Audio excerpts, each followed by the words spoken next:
Just Keep Buying. Proven Ways to Save Money and Build Your Wealth. By Nick Maggiulli. Part 1.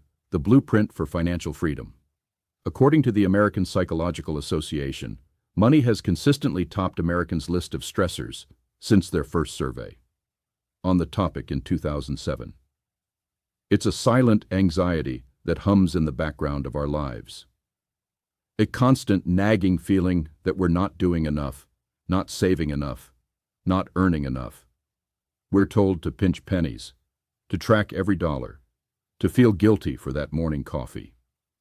We're shown spreadsheets and projections that feel more like a judgment than a guide.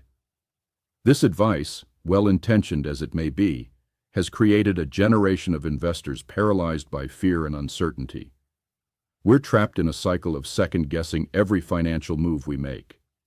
But what if I told you that most of this stress is based on a lie? A huge, pervasive lie that has been sold to us by the financial world for decades. What if the path to building wealth wasn't about deprivation, but about consistency? What if the secret wasn't about perfectly timing the market, but about simply staying in it? In this audiobook summary, we will dismantle the myths that keep you financially anxious. We'll explore a simple, yet profoundly powerful philosophy that can transform your financial life, backed by decades of hard data. We're going to dive deep into the key insights from Nick Maggiulli's game-changing book, Just Keep Buying. Proven Ways to Save Money and Build Your Wealth. You will discover how to determine what to focus on first, how to save without the stress, how to spend money completely guilt-free, and why the most common investment advice is often wrong. This isn't just about numbers, it's about reclaiming your peace of mind. It's about building a richer life, not just a richer portfolio. So who is the guide on this journey? Nick Maggiulli isn't your typical finance guru. He's a data scientist, the chief operating officer for Ritholtz Wealth Management, and the creator of the popular blog of Dollars and Data. His entire approach is built on one thing: evidence. He cuts through the noise and the opinions to find what the data actually says about building wealth, and what he found is a truth so simple, it's revolutionary. A three-word mantra that could change everything for you: just keep buying. In this audio summary, we'll first lay the foundation, exploring the core principles of saving smarter, not harder. We'll learn how to break free from financial guilt and how to handle life's biggest purchases, from a house to your own retirement. Then, in the second half, we will plunge into the world of investing, uncovering what to invest in, when to buy, when to sell, and why your biggest asset isn't what you think it is. Are you ready to change your relationship with money forever? Let's begin. The Great Deception: Saving versus Investing. When you're just starting out, the world of finance feels like an impossible mountain to climb. You hear legends like Warren Buffett and Jack Bogle talking about diversification and long-term holding, and you think, that's it, that's the secret. So with your first few $1,000s saved, you spend hundreds of hours agonizing over your investment choices. Should you have 15% in bonds or 20%? You build spreadsheets, you check your balance daily, you live in a state of financial neurosis. I'm willing to bet you felt that pressure. But here's the trap. You're focusing on the wrong thing. Imagine you have $1,000 in your investment account. A fantastic year, a 10% return, would earn you a mere $100. Now think about a single night out with friends in a major city. Dinner, drinks, an Uber home.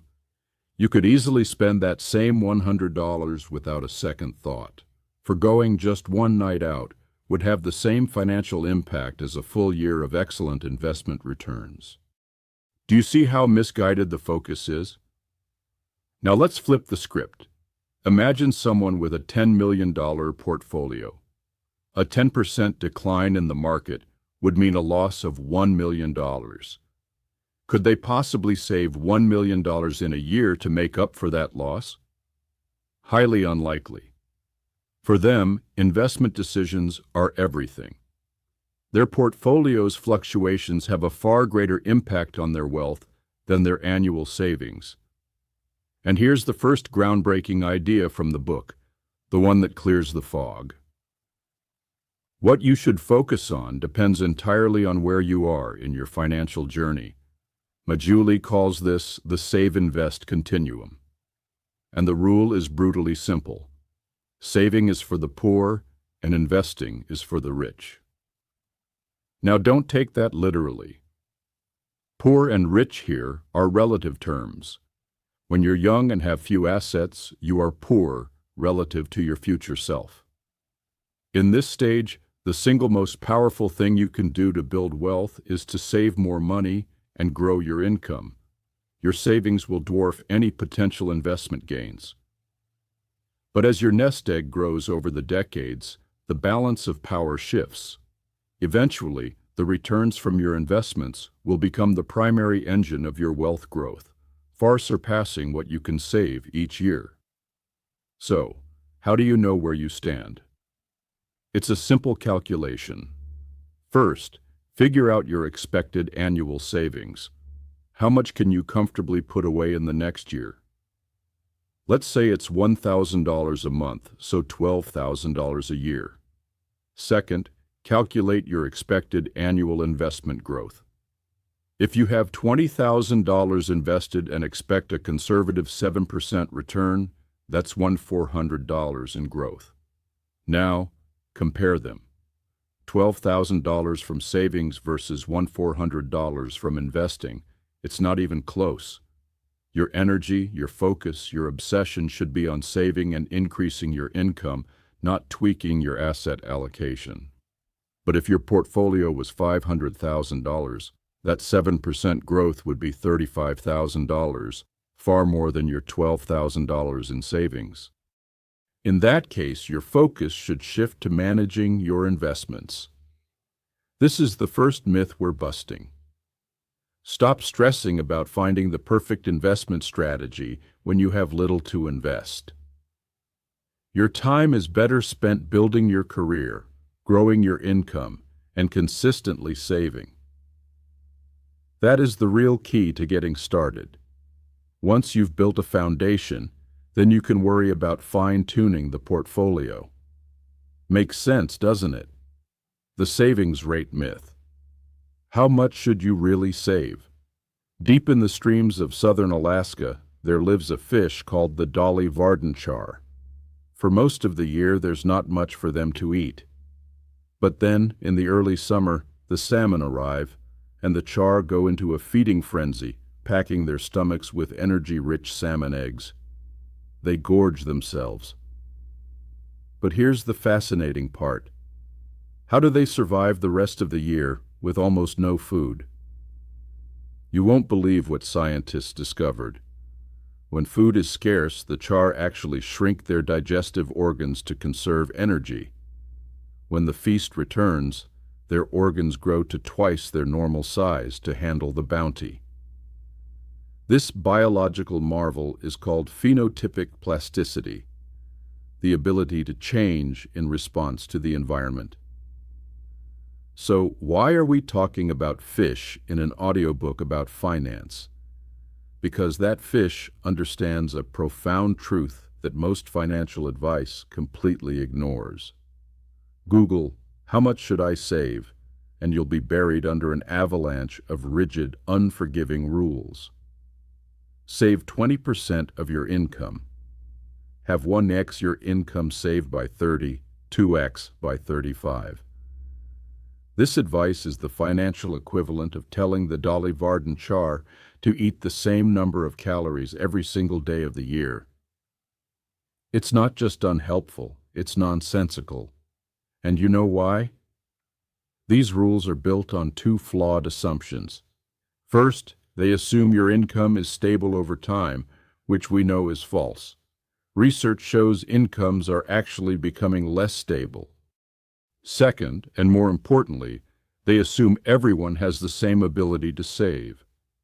This is empirically, demonstrably, completely wrong. Here's the bombshell from the data. The single biggest determinant of your savings rate is your income level. It's not about your discipline or your budget spreadsheet, it's about how much you make. Researchers at the Federal Reserve found that the bottom 20% of earners save about 1% of their income, while the top 20% save 24%. The top 1%, they save a staggering 51% of their income. Telling someone struggling to make ends meet to just save 20% is not only condescending, it's impossible. It creates stress, guilt, and anxiety. And here's a crucial point. The negative effects of that stress can often outweigh the positive effects of saving a little more money. Saving more is only beneficial if you can do it without driving yourself crazy. So, what's the solution? We need to be more like the Dolly Varden char. We need financial phenotypic plasticity. Instead of a rigid rule, the book proposes a beautifully simple, stress-free principle. Save what you can. That's it. When you have more, you save more. When you have less, you save less. Maggiulli himself tells a story of his savings rate plummeting from 40% in Boston to just 4% in his first year in New York City after a career change. If he had been chained to a save 20% rule, he would have been miserable. So how do you figure out what you can save? It's a simple equation. Savings plus income, spending. Forget complicated budgeting apps. Just figure out your monthly take-home pay. Then, calculate your fixed monthly costs. Rent, mortgage, subscriptions, car payment. For everything else, just estimate. $100 a week on groceries? That's $400 a month. What's left over is what you can save. But that's not all. Here's another piece of the puzzle that will blow your mind. You probably need to save less than you think. The biggest fear for retirees is running out of money. But study after study shows the exact opposite is happening. Retirees aren't spending enough. Their wealth often increases in retirement because they live off the income from their pensions, Social Security, and investments, and never even touch the principal. The data is clear. The fear of running out of money is a bigger threat than actually running out of money. The media loves to paint a dire picture, but on average, millennials are building wealth at a similar pace to previous generations. And Social Security? It's not going to zero. Even if nothing changes, current projections show it can still pay out about 80% of scheduled benefits after 2035. Not ideal, but far from the catastrophe we're led to believe. So let's put this all together. Forget the rigid, guilt-inducing savings rules. Adopt the philosophy of the Alaskan fish. Save what you can, when you can. And breathe easier, knowing that the data shows you're probably in a better long-term position than you think. This is the first step to acting smarter and living richer. The biggest lie in personal finance. In the world of health and fitness, there's a long-standing debate. What's more important for weight loss, diet, or exercise? For years, we were told they were equally important. But then, anthropologists went to study the Hadza, a hunter-gatherer tribe in Tanzania. These people are incredibly active, constantly hunting, digging, and foraging. Surely they must burn way more calories than a sedentary Westerner, right? Wrong. After controlling for body size, researchers were shocked to find that the Hadza burn roughly the same number of calories as people in the US and Europe. And you know what that implies? The human body adapts. Increased physical activity is great for your health, but its long-term effect on weight loss is limited. The real lever you can pull is diet. Now follow this logic. There's an identical debate in personal finance. To save more, should you cut your spending or increase your income? One side tells you that making coffee at home will make you a millionaire. The other side says it's easier to earn more with a side hustle than to scrutinize every purchase. Just like with weight loss, one of these levers is far more powerful than the other. And the financial world has been lying to you about which one it is. The data is undeniable. For a huge portion of the population, cutting spending is simply not a viable option. Let's look at the numbers from the Consumer Expenditure Survey. The lowest 20% of earners in the U.S. consistently spend more than 100% of their after-tax income on just the 4 basic necessities: food, housing, healthcare, and transportation. In 2019, their average monthly take-home pay was about $1,020. Their spending on just those basics, $1,947. Tell me, where are they supposed to cut back? They'd have to cut their spending in half just to break even, and that's without accounting for clothing, education, or any form of entertainment. It's impossible. And here's where it gets really interesting. As you move up the income ladder, a clear pattern emerges. The next 20% of earners make nearly 3 times more than the bottom group, but their spending on necessities is only 40% higher. And the top 20%? They earn over 14 times more than the bottom group, but spend only 3.3 times more on the basics. Why does this happen? It's a concept economists call diminishing marginal utility, but I call it the law of the stomach. That first slice of pizza when you're starving? It's heaven. The second is great. The third? It's good, but not as good as the first. At some point, another slice actually makes you feel worse. It's the same with spending. You can double your income, but you're unlikely to double your spending on food or housing. You can't eat twice as much food or live in 2 houses at once. This is why it's so much easier for higher income households to save. This brings us to the biggest, most damaging lie in personal finance, that you can get rich by cutting your spending. The articles about people retiring at 35 conveniently forget to mention they did it by living in a trailer or earning a banker's salary for a decade. The stories about saving money by making your own dish soap are condescending. They are taking outlier cases and presenting them as the norm. But the data from the U.S. to experiments in Bangladesh and Kenya tells a different story. Often what keeps people poor isn't a lack of discipline, but a lack of income and initial capital.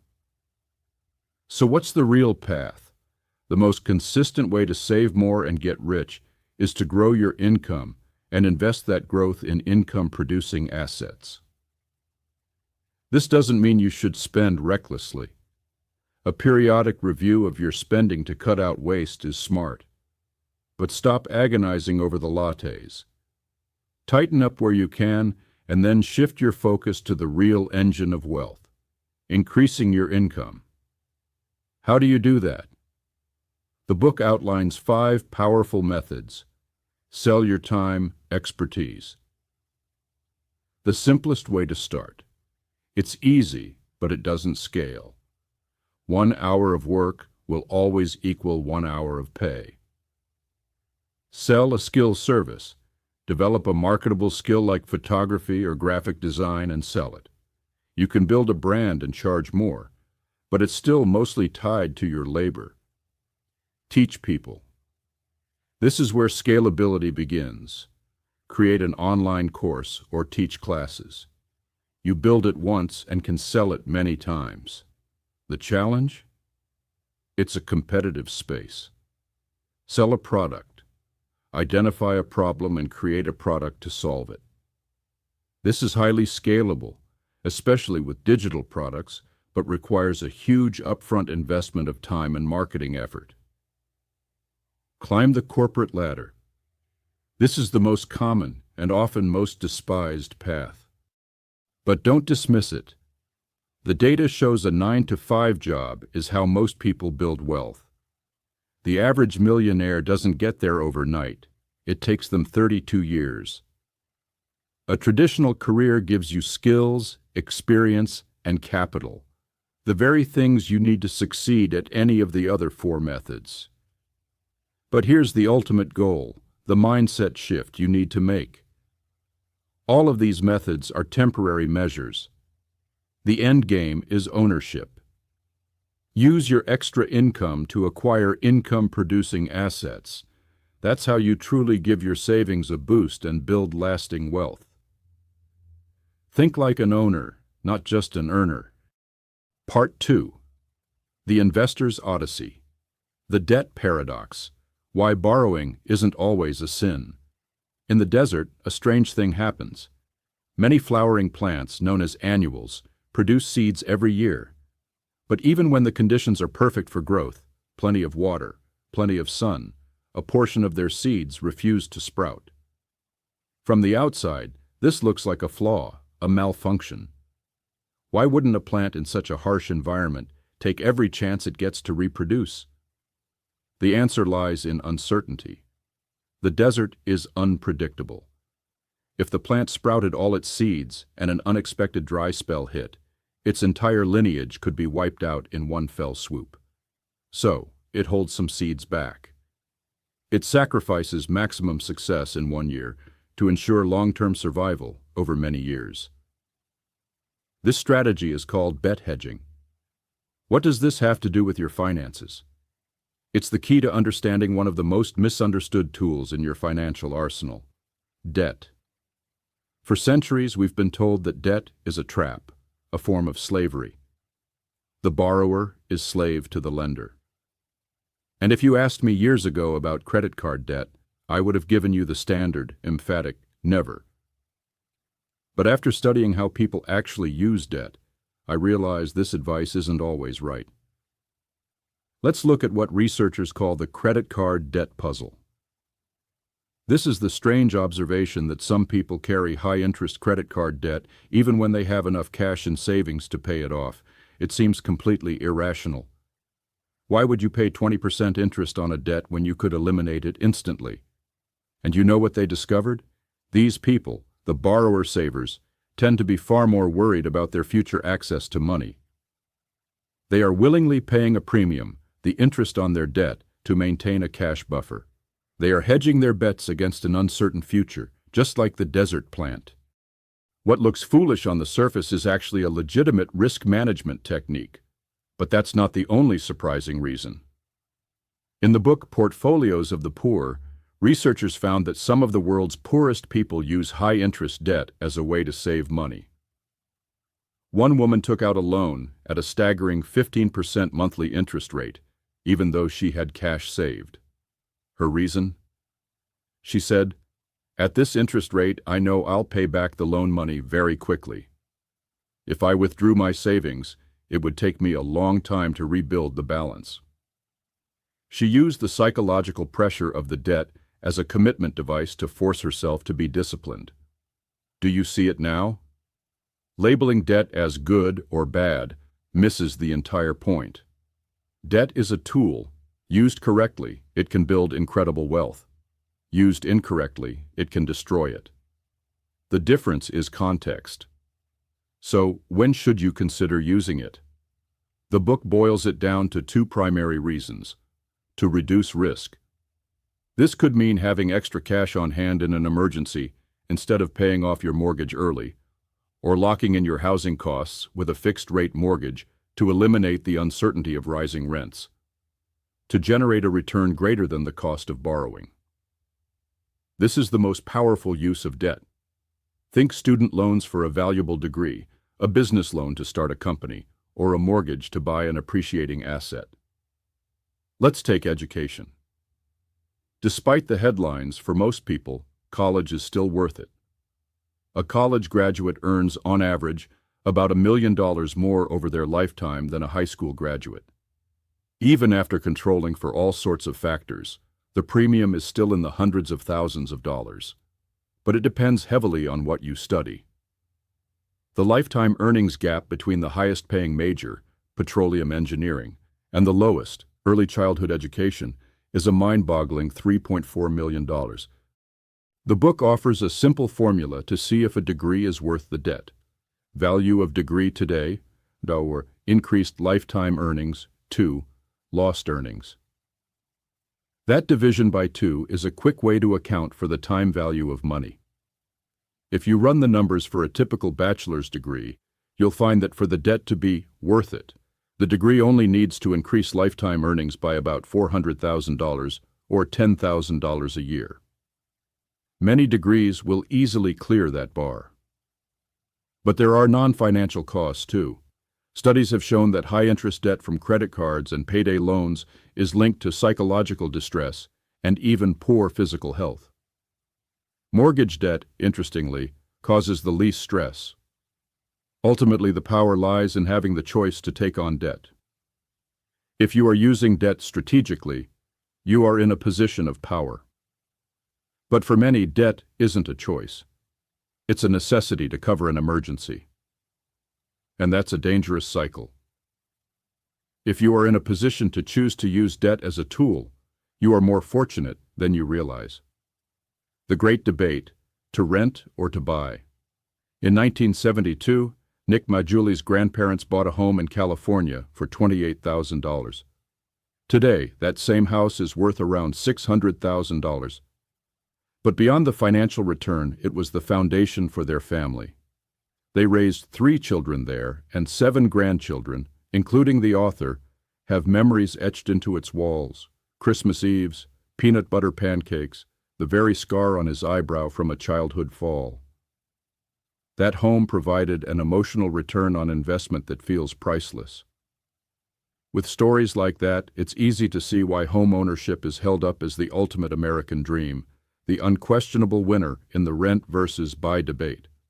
But before we crown the king, we need to look at the hidden costs and risks that are rarely discussed. Buying a home is a minefield of expenses. There's the down payment, which can be up to 20% of the price. Then there are closing costs, another 2 to 5%. Real estate agent commissions can be as high as 6%. These one-time transaction costs are huge, which is why buying a house only makes sense if you plan to stay for the long haul. But that's not all. The ongoing costs are relentless. Property taxes, insurance, and the big one, maintenance. Experts recommend budgeting 1–2% of your home's value every year for upkeep. On a $300,000 home, that's up to $6,000 a year, forever. And don't forget the time cost. Being a homeowner is like having a part-time job you can't quit. When something breaks, it's on you. From a risk perspective, home ownership is far more volatile in the short term than renting. A renter knows exactly what they will pay for the next 12 months. A homeowner doesn't know if their roof will spring a leak tomorrow, costing them thousands. But what about housing as an investment? Here comes the gut punch. Nobel Prize-winning economist Robert Shiller calculated that from 1915 to 2015, the real inflation-adjusted return on U.S. housing was a paltry 0.6% per year. For a century, from the late 1800s to the late 1900s, real home prices were essentially flat. Let's go back to the author's grandparents. What if, instead of buying that $28,000 house, they had taken their monthly mortgage payment of $280 and invested it in the S&P 500? By 2001, when their house was worth $230,000, their stock portfolio would have been worth over $950,000. And that doesn't even include investing the down payment. So, does this mean you should rent forever? Not necessarily. Here's the paradox. While a home may not be a stellar investment, it is the primary way most U.S. households accumulate wealth. Home ownership rates are over 90% for millionaire households. It's a socially enforced savings mechanism. This is why the book argues that the question isn't if you should buy, but when is the right time to buy. And it provides 3 crystal-clear conditions. You plan on being in that location for at least 10 years. It takes about a decade for the typical home to appreciate enough to offset the hefty transaction costs. You have a stable personal and professional life. A mortgage works best when you can predict your future. If your job or relationship status is in flux, buying a home adds a massive layer of risk and potential cost. You can afford it. This means being able to put 20% down and keeping your total debt-to-income ratio below 43%. If you can't meet all three of these conditions, you should probably be renting. Don't let the American dream become your financial nightmare. Wait for the right moment, when your life and your finances are aligned, and then make the biggest purchase of your life with confidence, not hope.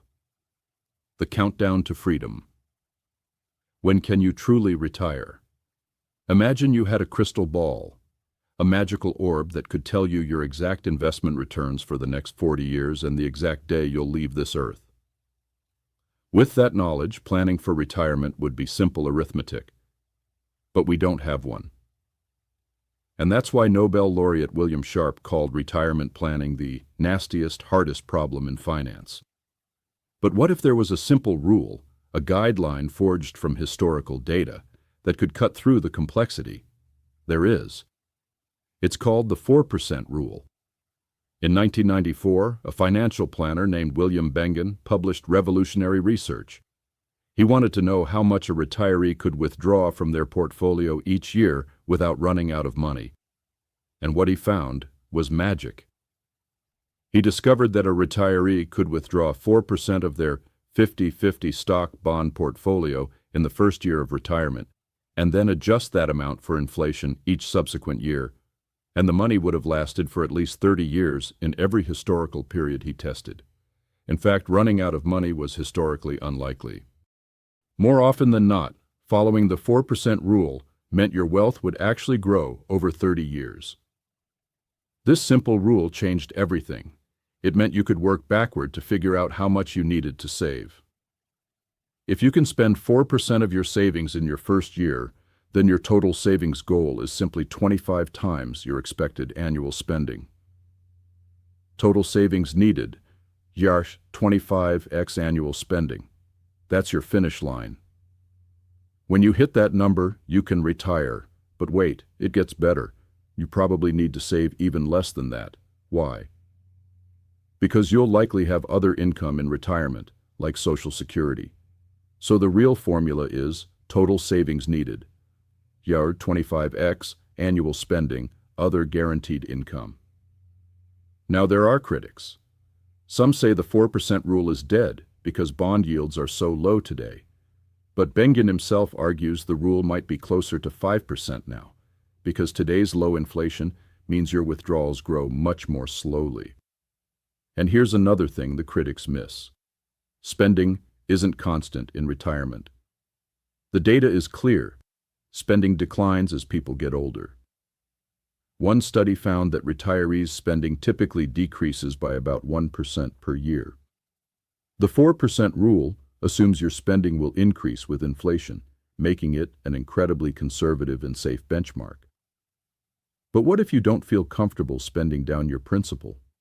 What if you want to be financially independent at any age? There's another rule for that, the crossover point rule. This comes from the book Your Money or Your Life, and the concept is beautiful. The crossover point is the moment when your monthly investment income exceeds your monthly expenses. At that point, you are free. You no longer have to work for money because your money is working for you. So you have the rules, you have the numbers, you know how to figure out when you can retire financially. But here comes the most important question of all. Is that enough? The book argues, powerfully, that your biggest concern in retirement isn't a financial crisis, but an existential one. It's not about what you're retiring from, but what you're retiring to. Think about it. Kevin O'Leary from Shark Tank retired at 36 after selling his company. He said he was bored out of his mind. He realized work wasn't just about money. It defined who he was. It gave him social interaction. It gave him purpose. He says he'll never retire again. The FIRE movement, Financial Independence, Retire Early, is full of similar stories. The author tells of a man named Terrence who achieved FIRE and now travels the world, Sounds glamorous, right? He described his life as a lonely existence and said embracing that lifestyle meant accepting that you are no longer relevant or important. This is the deep truth at the heart of retirement. Money can solve your money problems, but it won't solve your life problems. It won't give you purpose or community or a reason to get out of bed in the morning. Figuring out what you want out of life is the hard part. Once you have the answers to those questions, how will you spend your time? Who will you interact with? What will be your purpose? Then you can retire. Until then, you might just be setting yourself up for a different kind of poverty.